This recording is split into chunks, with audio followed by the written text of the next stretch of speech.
ब्रह्मपुत्र नदी को देखें तो ब्रह्मपुत्र जो है सतलज सिंध नदियों का स्रोत सबका क्या है, ब्रह्मपुत्र हो चाहे सतलज हो चाहे सिंधु, इनका सबका स्रोत क्या है, तिब्बत में मानसरोवर झील के पास ही है। ठीक है, ब्रह्मपुत्र सतलज सिंधु, एक क्वेश्चन आया हुआ है। ठीक है, उसी का पॉइंट है। तो हमारा पॉइंट जो है घटना चक्र का ही, कुछ टेस्ट सीरीज मैंने लगाया तो लगा तो उसको मैंने बढ़ा दिया है। ठीक है, तो प्रीवियस ईयर को तो पॉइंट सारे कवर ही हो जाएंगे। तो ब्रह्मपुत्र सतलज और सिंधु का स्रोत क्या है, तिब्बत मानसरोवर झील के पास है।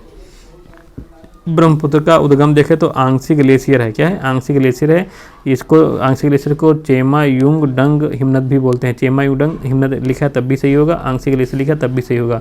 ठीक है, और तिब्बत में इसको सांगपो या सापू नदी बोलते हैं। ब्रह्मपुत्र को तिब्बत में क्या बोलते हैं, सांगपो या सापू नदी बोलते हैं। इसकी अगर प्रमुख सहायक नदियाँ देखें तो जयमौली है, तिस्ता है, कामेंग है, सुबनसिरी है, धनसिरी है, दिहांग है, दिबांग है, और पगलादिया है, इसको जिया भरेली है, संकोच है, लोहित है, कपिली है। तो प्रमुख सहायक नदी क्या है तुम्हारी, जयमौली, तीस्ता, कामेंग, सुबनसिरी, धनसिरी, दिहांग, दिबांग, पगलादिया। ठीक है, जिया भरेली, संकोच, लोहित, कपिली, ये ब्रह्मपुत्र की सहायक नदी हैं। लोहित जो है पूर्वी तिब्बत की, ठीक है, जयालचू पर्वत श्रेणी से निकलती है। तो लोहित कहाँ से निकलती है, पूर्वी तिब्बत की एक जयालचू पर्वत श्रेणी है, वहाँ से निकलती है। अरुणाचल और असम में बहती है। ये कहाँ बहती है, लोहित अरुणाचल और असम में बहती है। तुम्हारे पूर्वी तिब्बत की एक जयालचू पर्वत श्रेणी वहाँ से निकलती है। सुबनसिरी का उद्गम क्या है, हिमाचल क्षेत्र में ही है, हिमालय क्षेत्र से ही है। इसका भी असम, अरुणाचल और तिब्बत में बहती है। तो सुबनसिरी भी असम, अरुणाचल और तिब्बत में बहती है। बराक मणिपुर पहाड़ी से निकलती है। मिजोरम असम में से बांग्लादेश में प्रवेश कर जाती है। मिजोरम और असम से बांग्लादेश में प्रवेश करती है ये बराक नदी। ठीक है, तिब्बत के पठार से निकलने वाली प्रमुख नदियाँ जो हैं हमारे, तिब्बत के पठार से प्रमुख नदियाँ कौन सी निकलती है, यांगट्सी नदी निकलती है, चेंगजियांग के वहाँ से चेंगजियांग से निकलती है। यांगट्सी नदी ये पूछा गया तुम्हारा क्वेश्चन। ठीक है, यांगट्सी नदी का उद्गम कहाँ है, चेंगजियांग है, तिब्बत का पठार। और होंगहो निकलती है, पीत नदी इसको बोलते हैं। क्या बोलते हैं, होंगहो को पीत नदी भी बोलते हैं। ठीक है, और सिंधु नदी भी तिब्बत के पठार से ही निकलती है। सिंधु नदी भी निकलती है तिब्बत के पठार से। सतलज नदी भी तिब्बत के पठार से निकलती है। ब्रह्मपुत्र भी तिब्बत पठार से। मेकांग और तुम्हारा सालविन, ये सब तिब्बत के पठार से ही निकलती हैं तुम्हारी। ठीक है, कौन सा तुम्हारा देखो, यांगट्सी नदी निकलती है, इसको चेंगजियांग भी बोलते हैं। क्या बोलते हैं, चेंगजियांग बोलते हैं। यांगट्सी नदी को ही चेंगजियांग भी बोलते हैं। होंगहो नदी इसको पीत नदी भी बोलते हैं। और तुम्हारा सिंधु नदी है, सतलज नदी है, ब्रह्मपुत्र नदी है, मेकांग नदी है, सालविन नदी, ये सब तिब्बत के पठार से ही निकलती हैं। देखो, ब्रह्मपुत्र जो है असम घाटी में गुम्फित जलमार्ग बनाती है। ये तुम्हारा पॉइंट आया हुआ है। ब्रह्मपुत्र क्या है, असम घाटी में गुम्फित जलमार्ग बनाती है। विश्व का सबसे बड़ा नदी द्वीप कहाँ है, माजुली द्वीप है, वो भी ब्रह्मपुत्र नदी में है। विश्व का सबसे बड़ा नदी द्वीप कहाँ है, माजुली है, वो कहाँ है, ब्रह्मपुत्र नदी में ही है। भारत में प्रवेश से पूर्व एक यू टर्न लेती है। जब भारत में प्रवेश करती है तो एक यू टर्न लेती है, और यह यू टर्न जो है भूवैज्ञानिकीय तरुण हिमालय के अक्ष संघी नमन के कारण होता है। जो यूटर्न होता है, पूछा गया पॉइंट है, किस कारण होता है, यूटर्न भूवैज्ञानिकीय तरुण हिमालय के अक्ष संघी नमन के कारण होता है, ये ध्यान रखना। भारत में यरलुंग जंगबो नदी को ब्रह्मपुत्र नदी कहते हैं। ठीक है, तो भारत में यरलुंग जंगबो नदी को ही ब्रह्मपुत्र नदी कहते हैं। जो इसको तिब्बत वगैरह में यरलुंग जंगबो नदी से कहते हैं, उसको ही भारत में ब्रह्मपुत्र नदी कहा जाता है। तिस्ता नदी देखो तो इसका उद्गम सिक्किम स्थित खांगचुंग छो हिमनद झील से होता है, हिमनदी झील से होता है। तो जो तिस्ता नदी है इसका उद्गम कहाँ होता है, सिक्किम स्थित एक खांगचुंग छो हिमनदी झील है। ठीक है, उससे इसका उद्गम होता है। ये उसका, क्योंकि इसमें पॉइंट में दिया था कि जहाँ से ब्रह्मपुत्र निकलती है वहीं से ही निकलती है तिस्ता नदी, तो ये वो नहीं है, ब्रह्मपुत्र से भिन्न स्थान है। सिक्किम में स्थित है खांगचुंग छो हिमनदी झील से इसका उद्गम होता है तिस्ता नदी का। ठीक है, और रंगती नदी का जो उद्गम है सिक्किम में ही होता है।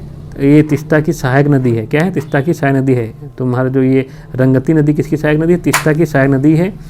तिस्ता सिक्किम और वेस्ट बंगाल से होते हुए ब्रह्मपुत्र में मिल जाती है। तिस्ता तुम्हारा बंगाल की खाड़ी में नहीं गिरती है। ये तिस्ता क्या करती है, सिक्किम और वेस्ट बंगाल से होते हुए ब्रह्मपुत्र में मिल जाती है। तिस्ता पहले गंगा की सहायक थी, अब ब्रह्मपुत्र की सहायक हो गई है, क्योंकि अपहरण हिमालय नदियों का प्रमुख गुण है। अपहरण क्या है, हिमालय नदियों का प्रमुख गुण है, मतलब वो अपना मार्ग बदलती रहती हैं, वो कटाव करती रहती हैं, इसलिए अपहरण जो है हिमालय नदियों का प्रमुख गुण है। इसी गुण के कारण ये जो तिस्ता पहले थी गंगा की सहायक नदी थी, अब ये किसकी सहायक नदी हो गई, ब्रह्मपुत्र की सहायक हो गई है, बंगाल की खाड़ी में गिरती नहीं है। ठीक है, तो जो अपहरण है हिमालय नदियों का एक प्रमुख गुण है, और ये अपहरण गुण के कारण ही क्या करती हैं, नदियाँ कटाव करती हैं, और इसीलिए ये अब उसमें मिल गई है जाके, अब ब्रह्मपुत्र की सहायक नदी बन गई, पहले गंगा की सहायक नदी थी। फिर देखो राजघाट नदी परियोजना उत्तर प्रदेश एमपी में संयुक्त रूप से स्थापित परियोजना है।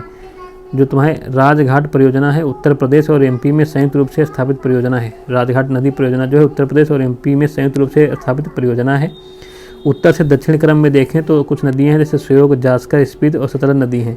उत्तर से दक्षिण क्रम में कुछ नदियों का देखें तो पहले उत्तर से दक्षिण देखें तो उत्तर में सबसे श्योक है, फिर जास्कर है, फिर स्पीत है, फिर सतलज नदी आती है। ठीक है, इसका क्रम हो गया नदियों का। उत्तर से दक्षिण में श्योक, जास्कर, स्पीत और सतलज।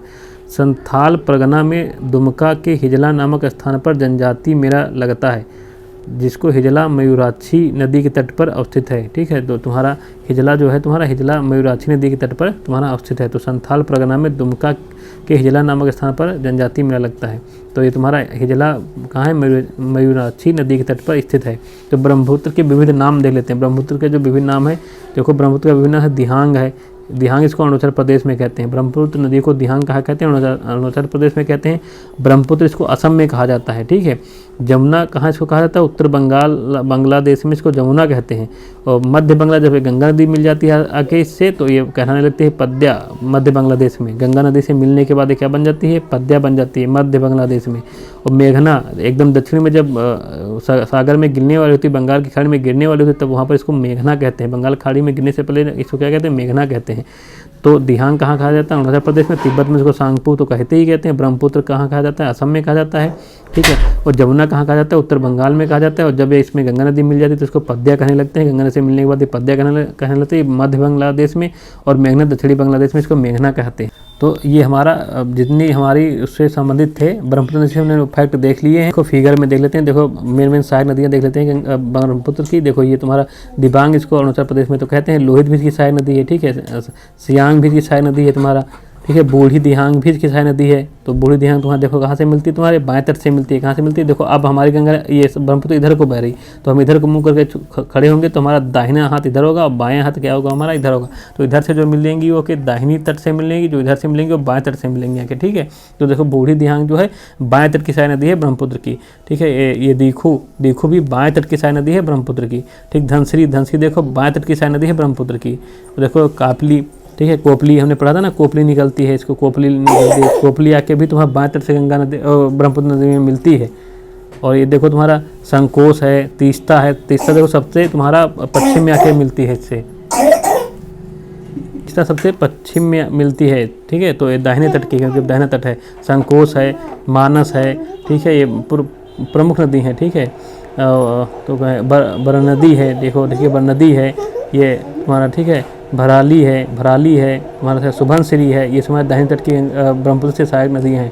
सियांग है, ये भी सब दाहिने तट की सहायक नदी है। तो ये हम देख लिया ब्रह्मपुत्र की सहायक नदियों को देख लिया। बाकी हमने यहाँ पर पढ़ा था। ठीक है, ये हमने क्या क्या सहायक नदी इसकी पढ़ी थी? सारी सहायक नदी हमने पढ़ी थी ना इसकी।